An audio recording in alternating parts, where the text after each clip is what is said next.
नमस्कार। आज हम बॉम्बे हाई कोर्ट के एक हालिया और काफी चर्चित फैसले पे थोड़ी गहराई से बात करेंगे। हाँ, ये शिरीन जमशेद जी जीजी भॉय बनाम जमशेद मेहली पोंचा वाला मामला है। बिल्कुल, और ये सीधे तौर पे जुड़ा है दिवंगत उद्योगपति और परोपकारी रतन नवल टाटा जी की वसीयत और उनकी विशाल संपत्ति के बंटवारे से। हाँ, 9 अक्टूबर 2024 को उनके निधन के बाद ये सवाल उठा, उनके संपत्ति का अनुमान मतलब लगभग 3800 करोड़ रुपए लगाया गया था। 3800 करोड़ रुपए? इसमें तो टाटा सन्स के शेयर्स भी शामिल होंगे। हाँ, करीब 1684 करोड़ के टाटा सन्स के शेयर थे। फिर दूसरे लिस्टेड और अनलिस्टेड कंपनियों के शेयर भी थे, वो भी करीब 1547 करोड़ के। और फिर अचल संपत्ति वगैरह। और उन्होंने एक वसीयत भी बनाई थी फरवरी 2022 में। सही कहा, लेकिन उसके बाद दिसंबर 2023 तक उन्होंने 4 बार उसमें बदलाव भी किए, जिन्हें हम कॉडिसिल कहते हैं। अच्छा, 4 बार? और यहीं पर चीजें थोड़ी उलझ गई हैं ना? बिल्कुल, खासकर उन लिस्टेड और अनलिस्टेड शेयरों को लेकर जिनकी कीमत, जैसा मैंने बताया, करीब 1547 करोड़ थी।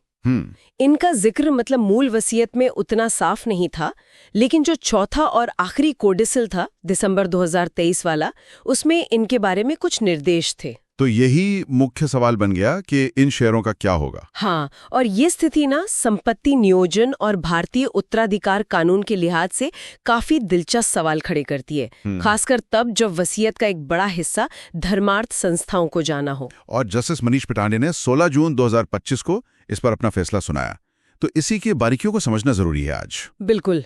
तो फिर कोर्ट ने कैसे सुलझाया इस विरोधाभास को?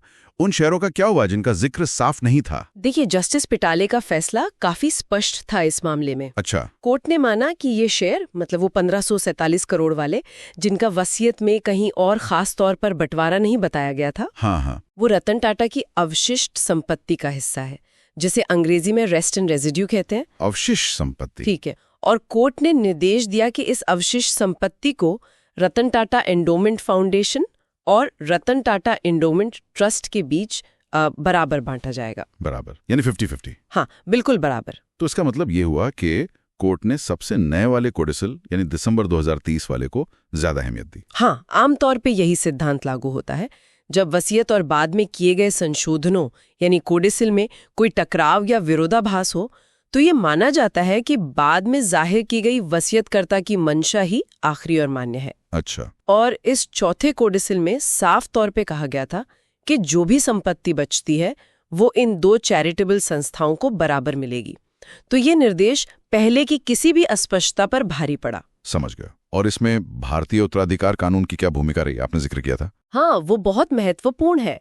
यहाँ भारतीय उत्तराधिकार अधिनियम 1925 की धारा 103 काफी अहम हो जाती है। धारा 103? हाँ, ये अवशिष्ट वसीयतदार या रेसिड्यूरी लेगिटी के सिद्धांत से जुड़ी है। ओके। इसका सीधा मतलब है कि वसीयत में जिस संपत्ति का कोई और मालिक तय नहीं किया गया हो या जिस हिस्से का बंटवारा फेल हो जाए, वो संपत्ति अवशिष्ट वसीयतदार को मिलती है।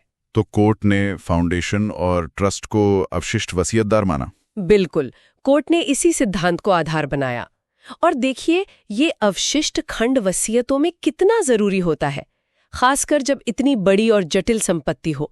कुछ ना कुछ छूट ही जाता है अक्सर। सही बात है। अगर ये खंड ना हो तो वो बची हुई संपत्ति शायद कानून के हिसाब से अलग तरीके से बंट जाती, जो शायद वसीयत करने वाले की इच्छा ना होती। तो आखिर में संपत्ति का बंटवारा किस तरह से तय हुआ?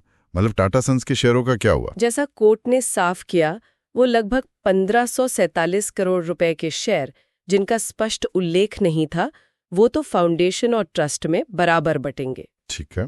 दूसरी तरफ जो टाटा सन्स के शेयर थे, करीब 1684 करोड़ के, उनका बंटवारा वैसे ही होगा जैसा मूल वसीयत में बताया गया था। और वो क्या था? वो था 70-30 के अनुपात में, 70% फाउंडेशन को और 30% ट्रस्ट को। अच्छा, तो टाटा सन्स के शेयरों के लिए पुराना अनुपात लागू हुआ और बाकी बची संपत्ति के लिए बराबर बंटवारा। हाँ, यही कोर्ट का निष्कर्ष था। ये भी ध्यान देने वाली बात है कि वसीयत में सिर्फ ये 2 संस्थाएं ही नहीं थीं। हाँ, और कौन था? रतन टाटा ने अपनी सौतेली बहनों, एक पूर्व कर्मचारी, अपने भाई जिमी नवल टाटा, दोस्त मेहली मिस्त्री, इनके लिए भी प्रावधान किए थे। अच्छा। और यहाँ तक कि अपने पालतू जानवरों की देखभाल के लिए भी इंतजाम किए थे। ओह, इससे ये पता चलता है कि वसीयत सिर्फ बड़ी रकम के बारे में नहीं होती। बिल्कुल, ये व्यक्तिगत रिश्तों और जिम्मेदारियों को सहेजने का भी एक जरिया है। तो इस पूरे मामले से, इस फैसले से क्या सबक मिलता है? अगर किसी को वसीयत बनानी हो। सबक बहुत साफ है। वसीयत बनाते समय बहुत ज्यादा सावधानी बरतनी होगी, भाषा एकदम स्पष्ट होनी चाहिए और उसे समय समय पर रिव्यू करना, अपडेट करना भी उतना ही जरूरी है, खासकर अगर संपत्ति बड़ी है या अलग अलग तरह की है, बिखरी हुई है। कोडिसिल के जरिए, जैसा इस मामले में हुआ? हाँ बिल्कुल, कोडिसिल एक तरीका है अपडेट करने का। ये फैसला खासकर हाई नेटवर्थ व्यक्तियों के लिए सटीक संपत्ति नियोजन और नियमित अपडेट्स के महत्व को दिखाता है, ताकि भविष्य में कोई विवाद ना हो। हाँ, और खासकर तब जब परोपकार का इरादा हो तो स्पष्टता और भी जरूरी हो जाती है। तो अगर हम संक्षेप में कहें, कोर्ट ने रतन टाटा की अंतिम इच्छा का सम्मान किया। हाँ, उनकी बची हुई संपत्ति को उनके द्वारा चुनी गई चैरिटेबल संस्थाओं में बराबर बांट दिया। बिल्कुल। और इस प्रक्रिया में उत्तराधिकार कानून के जो स्थापित सिद्धांत हैं, उन्हें पुष्ट किया। सही कहा। और ये फैसला सिर्फ कानूनी नजरिए से अहम नहीं है, ये भारत में परोपकार के बढ़ते चलन को भी दिखाता है। हम देख रहे हैं कि कैसे धनी व्यक्ति अपनी विरासत का एक महत्वपूर्ण हिस्सा समाज के लिए छोड़ रहे हैं। एक बहुत अच्छा ट्रेंड है। अच्छा, चलते चलते एक सवाल मन में आ रहा है। पूछिए। भारत में अब ये बड़े पैमाने पर परोपकारी वसीयतों का चलन बढ़ रहा है, जैसा आपने कहा।